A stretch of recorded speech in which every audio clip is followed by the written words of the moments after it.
ele, em um determinado momento, ele foi convocado pelo exército russo para participar de alguma guerra. E ele foi guerrear, foi tentar lá lutar, só que ele estava realmente passando um perigo de vida muito forte. Porque naquela época não era nada fácil a pessoa conseguir lutar e passar por tudo e sair vivo sem nenhuma preocupação, sem nenhuma dor de cabeça, nem nada. Era uma coisa difícil. E esse Rabino Zalman, ele se dedicou muito para vencer a guerra, para ir atrás. E ele tinha um dom muito especial. Ele sabia cantar muito bem. Ele tinha uma voz maravilhosa, uma aqueles Hazanim tops.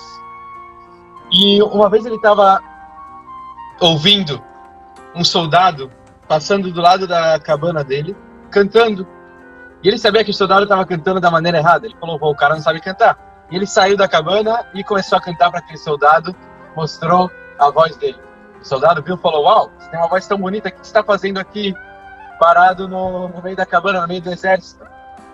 Ele falou, assim que me colocaram. O soldado falou, não, preciso te levar agora para o nosso general, você não é qualquer um, você é um cara especial.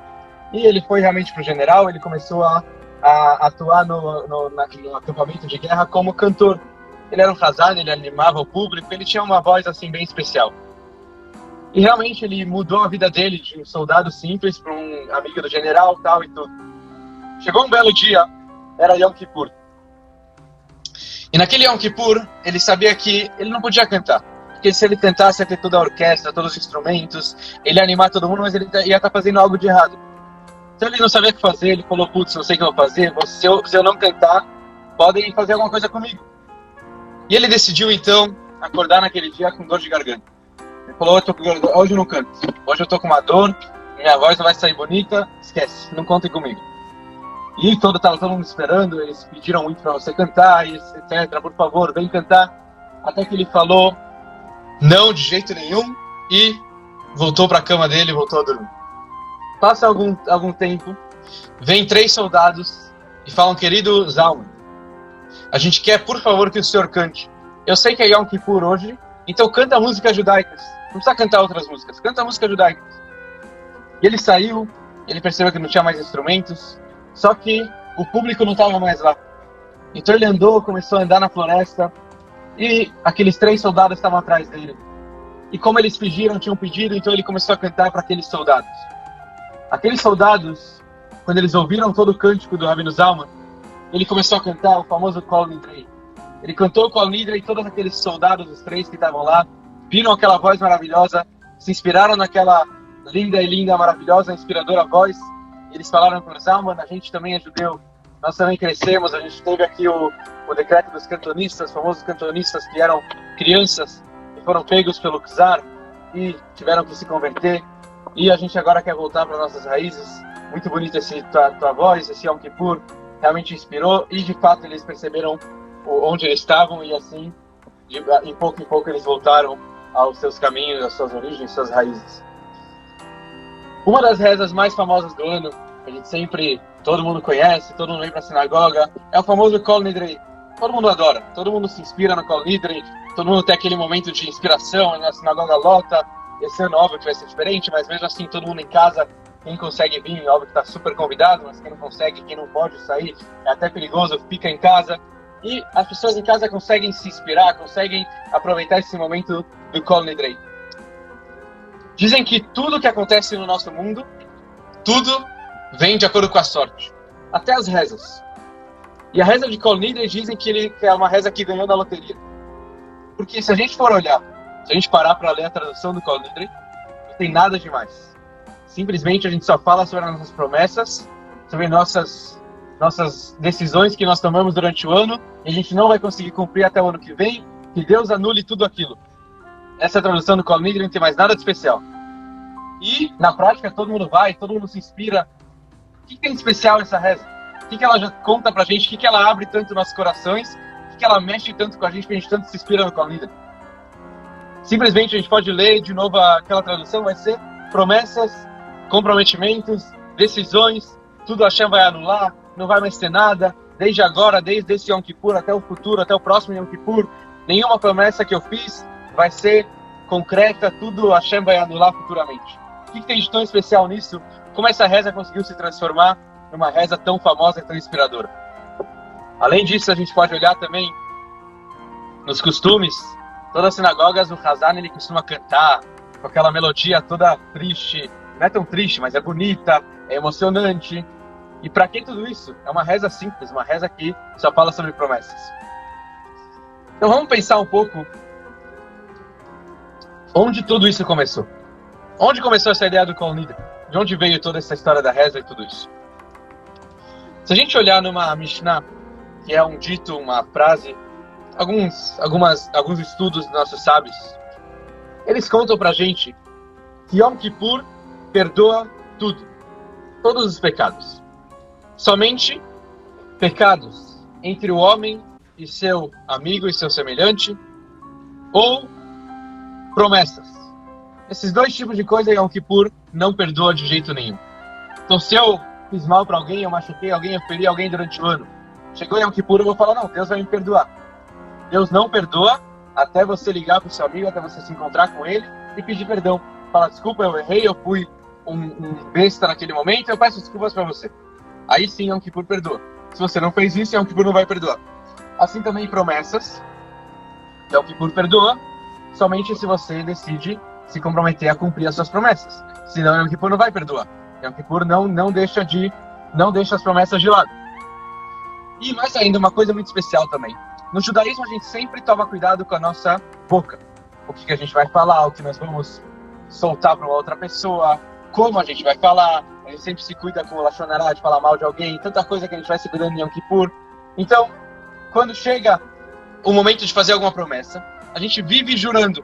Eu juro que tá tudo certo, eu juro que vai dar certo, eu juro que não sei o quê. Ou não precisa nem jurar, a gente fala, eu prometo que eu vou cumprir agora o que eu tô falando.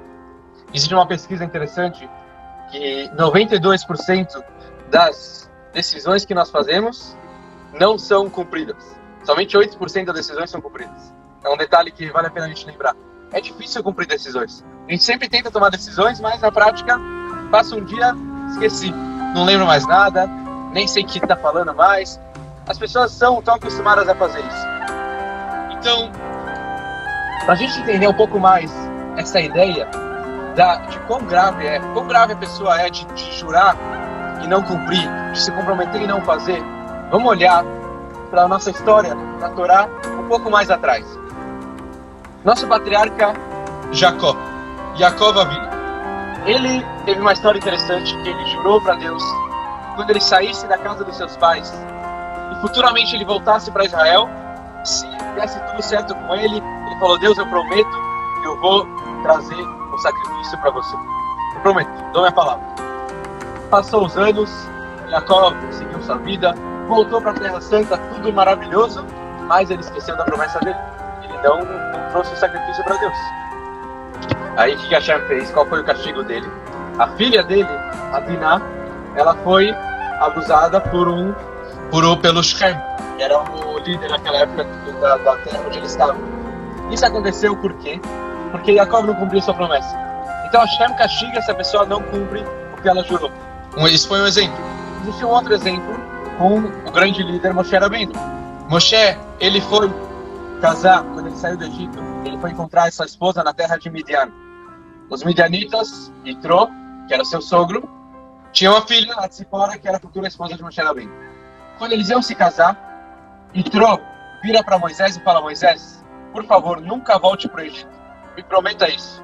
E Moisés prometeu, não volto mais para o Egito. Aí Moisés passa alguns anos, Deus chama Moisés e fala, meu querido, eu quero que você vai tirar teu povo de lá.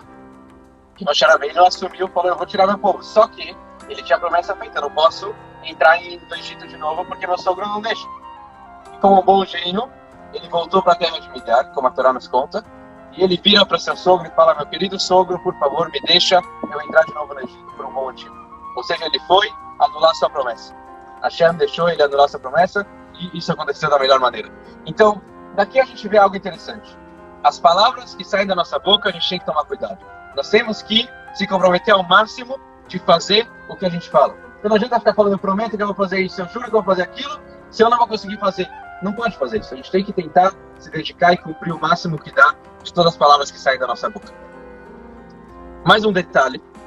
De acordo com a Kabbalah, as palavras que saem da nossa boca coisas que a gente fala, elas ficam no ar. Essas palavras e letras ficam rodando no ar e elas não saem do local, ou seja, elas ficam sempre lá no mesmo lugar. Elas só conseguem sair do ar se a pessoa cumpre a promessa. Então, se eu prometi que eu vou amanhã fazer academia, essas palavras estão no ar. E elas só vão voltar às suas origens quando eu fazer academia no dia seguinte. Qual o problema de elas não voltarem às suas origens? Qual o problema de elas ficarem no ar? Essas palavras, elas podem entrar dentro de outras pessoas, dentro de outras promessas e causar coisas negativas. Um exemplo para isso, uma história que o Midrash conta pra gente, uma história interessante, de uma mulher jovem, que ela estava andando no deserto e ela estava com muita sede, e ela era muito bonita. E essa mulher, ela precisou beber água, ela viu um poço, e ela entrou dentro do poço para beber um pouco de água. Só que ela não conseguia sair, e ela começou a gritar, por favor, alguém me salva, alguém me tira daqui. E até que passou um homem. Esse homem viu, ele viu uma menina super bonita dentro do poço, e a menina falou, por favor, me tira. O cara falou, só te tiro daí se você prometer que você casa comigo. A mulher com certeza aceitou, claro, dou minha palavra, prometo que se você me tirar, eu caso com você. Realmente o cara tirou a mulher do poço e cada um foi para sua cidade. A mulher levou isso a sério. Então ela não casava com ninguém, ela não tinha nenhuma relação, nada, zero, não falava com ninguém, porque ela estava esperando esse homem chegar, voltar para a cidade. Já o homem não cumpriu a promessa. Ele voltou para a cidade dele e conheceu outras mulheres até que ele encontrou alguma mulher para casar e ele casou com uma outra menina. Quando ele casou com essa outra mulher, ela teve um filho. Esse filho passou 8 meses de vida. O filho faleceu porque ele caiu num buraco. Passaram outros anos, ele teve mais um filho. O filho nasceu, passaram algum tempo, passou um tempo e o segundo filho também morreu caindo no buraco. Aí a mulher, a esposa dele, percebeu que alguma coisa está errada. Não é normal. Você perdeu 2 filhos dentro de um buraco, alguma coisa está errada. Aí ele lembrou da promessa que ele tinha feito com aquela menina lá no buraco. E ele foi procurar a menina, ele encontrou a menina e eles casaram e eles tiveram uma família feliz. Ou seja, o que a gente vê daqui? Que promessas e comprometimentos são coisas muito sérias. A gente tem que tentar ao máximo sempre cuidar das nossas palavras, do máximo que a gente consegue sempre cumprir. E por isso, a lei judaica proíbe a pessoa de se comprometer e de jurar sobre coisas em vão. Coisas que eu sei que eu não vou cumprir, sair jurando em nome de Deus, em nome da sogra, em nome do pai, em nome de não sei o quê. A lei judaica proíbe isso porque, em geral, as pessoas acabam esquecendo e elas podem não cumprir. E se elas não cumprem, tem todos esses aspectos, a pessoa poder receber um castigo, das palavras ficarem no ar e entrar em um outro espírito negativo. Então, tudo isso tem um certo valor. Por isso, a gente tem que tomar um bom cuidado de não prometer e não jurar e não assumir nenhuma decisão que a gente não vai cumprir ela futuramente. E com isso, a gente entende o começo da ideia de Yom Kippur. Por um lado, a gente está agora entrando no Yom Kippur. E a gente sabe que todas as nossas promessas que nós fizemos durante o ano estão aí de pé. E a gente sabe que seres humanos falam e na prática muitas coisas não fazem. Então as palavras estão no ar. Essas palavras podem entrar no espírito negativo para nós mesmos. Então por isso chega Yom Kippur. O começo do Yom Kippur, o começo do dia, a gente já fala Kol Nidrei. Todas as promessas que eu fiz, todas elas estão anuladas. Nenhuma delas tem a força de me causar algo negativo. Todas elas que eu esqueci e que eu não vou conseguir cumprir, desde esse Yom Kippur até o próximo Yom Kippur, são totalmente anuladas. Então por isso a gente começa o Yom Kippur com esse Kol Nidrei. Esse é o começo da resposta, depois vocês vão entender um pouco melhor onde eu quero chegar, mas o começo é esse. Que a pessoa, ela anula essas promessas porque para elas não chegarem a causar um mal para a própria pessoa. Só que aí, beleza, linda explicação. Só que agora a gente tem que entender o que tem de tão especial da diferença entre o Kol Nidrei e uma coisa que a gente fez antes de Rosh Hashanah. Antes de Rosh Hashanah, nós temos algo que chama Atarat Nedarim, que são, tradução literal, anulação das promessas. A gente anula as promessas antes do Rosh Hashanah. Qual é a diferença da anulação das promessas antes de Rosh Hashanah e desse Kol Nidrei que nós fazemos antes de Yom Kippur? E mais ainda, de novo, por que é tão importante anular promessas? Tá bom, porque elas podem causar um mal. Ok, mas por que a gente faz dessa reza uma das rezas mais especiais? Não pode esperar um pouco mais? Não pode jogar essa reza para um período um pouco mais para frente? no final de alguma das rezas, no meio de alguma reza? Por que ela é tão especial para começar o dia assim? E qual a diferença do Atarat Nedarim, dessa anulação de promessas que nós fazemos antes do Rosh Hashanah e desse que nós fazemos antes de Yom Kippur?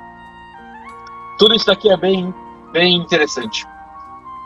Existe uma razão que o Zohar traz pra gente, uma razão bem interessante que faz com que as pessoas, elas realmente, a gente consegue entender porque as pessoas vão na sinagoga mais nesse momento e elas se inspiram mais nesse momento do Kol Nidrei. O Kol Nidrei, ele é que todas as promessas, não só promessas que nós fazemos, que nós fizemos, que nós vamos fazer, vão ser anuladas, mas promessas que Deus decretou sobre nós também vão ser anuladas. Então, se Deus nos livre, no Rosh Hashanah, Deus escreveu no livro que alguém, Deus me livre, vai receber algum ano não tão bom, a gente tem agora a chance em Yom Kippur, no Kol Nidrei, de anular essa promessa de Deus. De anular o que Deus está falando. Deus decretou, a gente está lembrando Deus. Assim como nós estamos anulando nossas promessas, assim também, por favor, o Senhor consegue anular as suas promessas. Os seus atos negativos, você quer fazer mal, de alguma maneira, eu sei que eu mereci talvez um ano não tão bom, mas Deus, anule isso, por favor. Por favor, tira isso de mim. Eu estou anulando minhas promessas, anule, por favor, as suas também, os seus lados negativos. Essa é uma explicação que o Zohar traz, que é uma explicação bonita, porque o Kol Nidrei, ele então inspira a gente. Ele inspira porque ele causa o momento do começo do dia, onde a gente pega todos os atos negativos e fala, Deus, olha como eu estou anulando tudo isso. Anule também o decreto negativo sobre mim e sobre todo o povo. Por isso que é interessante ter também várias pessoas do lado do Hazar, do lado do Rabino na hora do Kol Nidrei, porque essas pessoas, elas estão ajudando todo mundo a anular suas promessas e as promessas de Deus. Existe um outro ponto interessante, um pouco mais profundo, em relação ao Kol Nidrei. Esse é um ponto que vale a pena a gente pensar e meditar sempre, que pode realmente mexer mais com a gente no momento do Kol Nidrei. Existia uma grande personalidade, vamos chamar assim. Ele chamava Rabino Israel de Ruzhin. Ruzhin era uma cidade onde ele morava. Ele uma vez foi viajar e ele passou a noite num hotel. Infelizmente, naquela noite, entraram ladrões no hotel e os ladrões começaram a roubar todos os quartos, entrar em todos os quartos, pegar tudo. E ele sabia que estava chegando a hora dele. Ele não tinha mais muito tempo. E esse Rabino Israel, ele sentou no chão, pegou um livro e começou a rezar. Essa era a única coisa que ele tinha para fazer. De repente, passa alguns minutos, ele vê que alguém abre a porta. Esse era um dos ladrões, estava abrindo a porta do quarto dele. Quando o ladrão olha para ele olha pro ladrão, calma aí, a gente se conhece. Você não é o Meir Yehuda? O cara fala, claro, sou eu. O ladrão fala, sou eu, Meir Yehuda. E você é o Israel? Sim, sou eu, Israel. Os dois se cumprimentam, falam, uau, o que está acontecendo? Você virou um grande rabino e eu virei um ladrão, a gente está se encontrando assim num momento desses. E o ladrão começa a chorar na frente do rabino. Ele fala, rabino, você me conhecia antigamente. Nós dois, a gente costumava estudar junto. A gente sentava lá na yeshiva, ficava estudando o dia inteiro. Eu era um dos melhores alunos. O grande rabino, o líder da yeshiva, sempre me chamava para conversar, para trocar ideia. Eu era top, eu era um dos melhores. Com certeza meu futuro seria maravilhoso se eu continuasse estudando Torá. Mas aí, com muita gente, eu me casei. Eu casando, minha esposa me levou pro lado negativo. Ela falou que eu não preciso mais ficar estudando. Ela falou para mim que eu posso começar a trabalhar, que eu posso... Eu sou muito esperto. Então, para que ficar tão focado no estudo da Torá? Começa a fazer algum outro negócio e ganhar mais dinheiro. E, de fato, a esposa falou, olha, aqui debaixo, embaixo de casa, logo na rua, tem um grupinho de pessoas que eles estão tentando dividir o dinheiro. Eles não estão conseguindo. Você é tão esperto, vai lá, marido, desce lá e divide o dinheiro com eles. E realmente esse Meir Yehuda foi até lá e conseguiu dividir o dinheiro para todo mundo e aquelas pessoas ficaram impressionadas com a sabedoria dele. Desde então ele começou a criar uma amizade. Essa amizade foi tão forte, foi tão poderosa que ele entendeu depois que eles eram ladrões. E ele começou a fazer parte dos roubos e dos assaltos. Até que ele vira para o Rabino Israel, ele está contando toda a história dele. E aqui que eu cheguei. Hoje em dia eu sou o chefe dessa máfia, sou o chefe desse grupo de ladrões. E olha onde eu cheguei, estou aqui roubando as pessoas. Mas quando eu vejo você, esse Meir Yehuda começa a chorar. Ele fala, Rabino, por favor, eu preciso de um perdão, eu preciso recomeçar a minha vida da melhor maneira. Essa história, uma história nada de... é bonita, mas assim, o que mais a gente pode aprender dela, a melhor lição que a gente pode aprender dela, é que às vezes não, sempre é ruim pecar. O pecado sempre vai ser ruim. Mas muitas vezes, o maior prejuízo do pecado é o que o pecado faz com a gente. Coisa que a gente faz negativa, como ela reage dentro do nosso corpo. Nós sabemos muito bem que depois de algum pecado, a gente começa a ficar mais natural. Eu pequei uma vez, então eu posso pecar de novo, não aconteceu nada, tá tudo certo, vou fazer mais um pecado. E o pecado ele vai levando as pessoas a atos negativos. O pecado vai fazendo com que as pessoas elas vão pecando cada vez mais. O pecado vai fazendo com que a pessoa vai se acostumando vai pegando o gosto da coisa. E aí ele vai descendo de nível a nível. A pessoa vai acabar caindo no nível mais baixo que tem. Ele era um grande estudioso, esse Meir Yehuda. No final ele virou o chefe da máfia. Como isso aconteceu? Como ele chegou a acontecer isso? Como ele virou o chefe da máfia?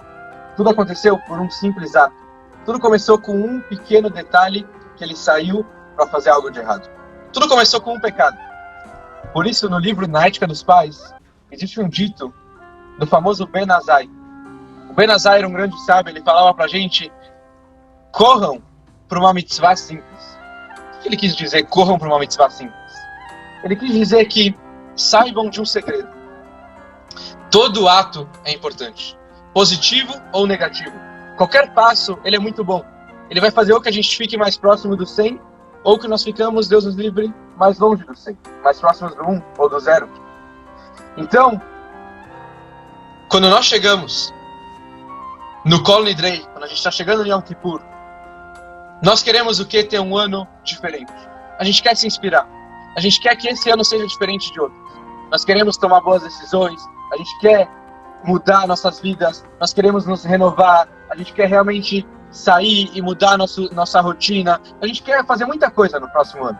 Não só espiritualmente, não só na parte judaica falando, mas falando, as pessoas que estão começando o ano, elas começam com boas decisões. Elas começam tentando mudar e renovar suas vidas. Mas, como às vezes é muito difícil, a gente acaba prometendo e não fazendo. Então a ideia é muito simples. Uma dica que fica que é muito simples. A pessoa saber correr para uma mitzvah simples. A pessoa saber que cada passo que ela dá é muito importante. Se eu quero mudar de hoje, eu quero fazer algo, eu quero mudar toda a minha rotina, eu quero mudar tudo. Se eu não fizer nada, se eu decidir que eu vou fazer tudo de um dia para o outro, eu nunca vou conseguir. Mas no momento que eu decido mudar uma pequena coisa, tudo isso muda. Eu trouxe na Rosh Hashanah, eu falei na sinagoga, eu contei um exemplo de um conhecido que mora nos Estados Unidos.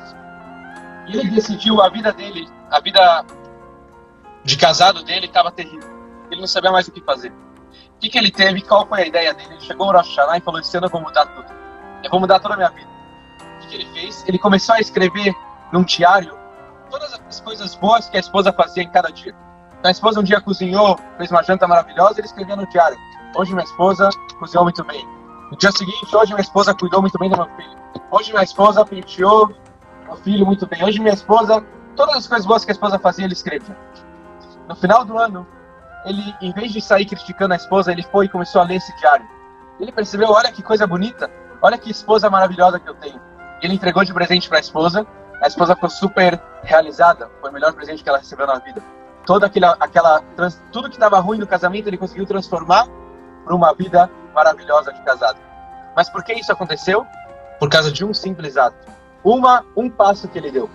As pessoas, infelizmente, não valorizam um pequeno ato. Vocês falam, o que é isso? É uma grande coisa, eu só vou dar um passo. E daí, o que já vai acontecer?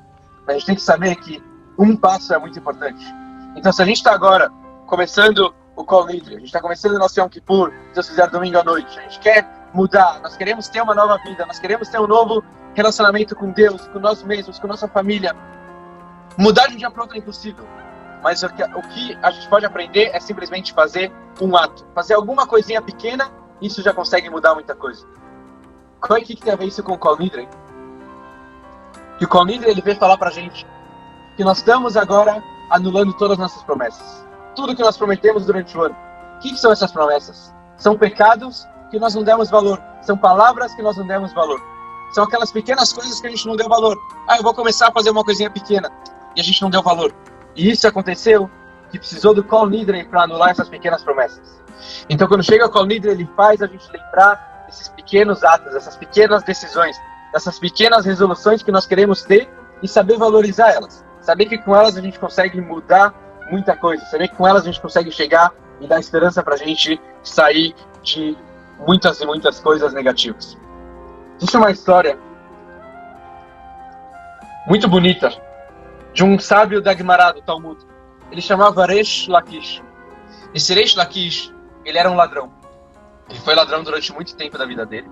E depois de alguns anos, ele teve uma longa história, ele decidiu mudar de vida, ele começou a estudar e ele virou um grande sábio. Ele casou com uma menina, tiveram uma família maravilhosa, tal, tudo, e ele tinha um grande sábio que era amigo dele. Esse amigo dele chamava Rabi Yohanan. Esse Rabi Yohanan era muito amigo desse Reish Lakish, eles eram família, eu não lembro se ele era sogro ou cunhado dele, mas alguma relação eles tinham. Esse Reish Lakish, ele estava discutindo um dia com o Rabi Yohanan. As discussões daquela época eram discussões interessantes, eram discussões que valiam alguma coisa, saía um resultado muito positivo, não são discussões de briga ou que vão causar algo negativo. E as discussões que eles eram muito amigos, eles eram família, mas eles eram muito, muito amigos, muito próximos. E eles estavam discutindo sobre alguma arma, algum tipo de armamento, se ele consegue impurificar ou não. Toda lei, tem uma lei muito interessante sobre isso. Mas não vem ao caso toda a lei sobre isso, mas no final de contas, quando eles estavam discutindo, o Rabi Yohanan virou para o Reish Lakish e falou: Reish Lakish, você entende muito bem porque você já foi ladrão, você entende de armas. O Reish Lakish ouviu aquilo e se sentiu muito ofendido. Ele saiu da sinagoga e de tão ofendido que ele estava, ele chegou a falecer. Porque essas palavras tocaram muito no coração dele. Passaram alguns dias, o Rabi Yohanan, de tão ofendido que ele estava pelo que ele fez, ele também acabou falecendo por essa ofensa. E aí eu pergunto, eles eram muito amigos. A gente nunca brinca com um amigo falando alguma coisinha simples. Porque você já fez isso no passado, então você entende melhor do que eu. Coisa boba para ele se sentir ofendido e falecer. Tão ruim assim. Mas baseado no que eu falei antes, a gente consegue entender por que ele chegou a falecer. Como eu falei, o pecado, ele amarra a gente. O pecado faz com que nós ficamos presos e para sair desse pecado fica muito difícil. Quando o Reish Lakish, que era esse ladrão, ele achou que ele já tinha vencido todos os pecados dele. Quando ele estava discutindo e o sogro dele, o cunhado dele falou: você sabe melhor do que eu, porque você também foi ladrão, porque você foi ladrão, então você entende mais. Ele se sentiu tão ofendido que ele sabia que tudo que ele fez na vida, todos esses atos que ele fez, ainda não foram suficientes para vencer aquele pecado. Então ele se sentiu muito incomodado, ele sentiu que ele ainda estava preso. E isso acabou causando o mal dele, ele falou: minha vida então não tem mais sentido. E isso acabou matando ele. Só para a gente entender de novo o cuidado que nós temos que ter com a nossa boca, com o que a gente fala, a gente tem que saber tomar decisões. Mas mais ainda, a gente tem que tomar essa decisão quando chega no Kol Nidre. A gente tem que tomar uma pequena boa decisão, mas saber que a gente vai cumprir. E saber que essa pequena decisão pode mudar muita coisa, e vai mudar muita coisa. Mas a gente tem que cumprir. Por isso não adianta sair prometendo milhares de coisas, prometendo tudo, porque não vai dar certo. Mas sair prometendo uma coisinha e se dedicar a essa coisinha, isso vai mudar muito. Esse pequeno ato vai mudar muita coisa. Isso pode mudar realmente todo o nosso sistema. Então por isso a gente chega no Kol Nidre e a gente tem que ter isso em mente. Por isso que o Kol Nidre é um momento tão inspirador, é um momento tão especial, que todas as pessoas vão para a sinagoga. A gente não está falando nada demais, estamos falando sobre promessas. Até o começo da aula, realmente, a gente achou que eram só promessas. Agora a gente consegue entender o valor dessas promessas. O que essas promessas podem causar em nós. Como a gente consegue sair delas e vencer elas. E aí tem o Yom Kippur maravilhoso. A gente consegue agora sair do Yom Kippur renovados. Sair do Yom Kippur com uma boa decisão. Sair do Yom Kippur com um ano novo. Com uma boa nova decisão. E que assim seja para todo mundo. Só para finalizar, um pequeno detalhe. Na hora do momento da reza, vale a pena a gente sempre ter em mente, em todos os momentos, a ideia do Kol Nidre. As pessoas às vezes vão para a sinagoga e sentem toda aquela inspiração do Yom Kippur. Ou mesmo em casa, a gente está lendo o Mazor, estamos rezando, estamos sentindo aquele momento inspirador. Chega dia seguinte, tudo passou, não tem mais nenhum valor, não tem mais nada, a gente sente o que valeu o Yom Kippur, o que eu já fiz de bom. Tá certo, foi um momento bonito, mas e agora? E daqui pra frente? Não vou ser nada? Aí que volta o ponto. A pessoa, ela se inspira. No momento de inspiração, vamos pensar em uma pequena decisão. No momento que a gente está inspirado, a gente quer mudar, vamos pensar em alguma pequena boa decisão que a gente vai tomar, muito pequena, tem que ser muito pequena mesmo, mas que eu vou fazer de coração. Essa decisão pode mudar totalmente, vai mudar totalmente meu Yom Kippur, vai mudar totalmente meu sentido, vai renovar o ano, e no final do ano que vem a gente vai falar, olha, eu fiz isso aqui durante o ano todo, e eu cresci por causa disso. A gente consegue avaliar isso no final de cada semana, no final de cada mês, no final do ano, a gente vai avaliando e olhando como a gente conseguiu passar e melhorar por todos esses momentos. Se Deus quiser, queria desejar para vocês um Gmar Hatemah Tová, que a Hashem ele possa selar todo mundo no dia de Yom Kippur para um ano maravilhoso, um ano perfeito, com muito sucesso, muitas brachot, muita saúde para todo mundo,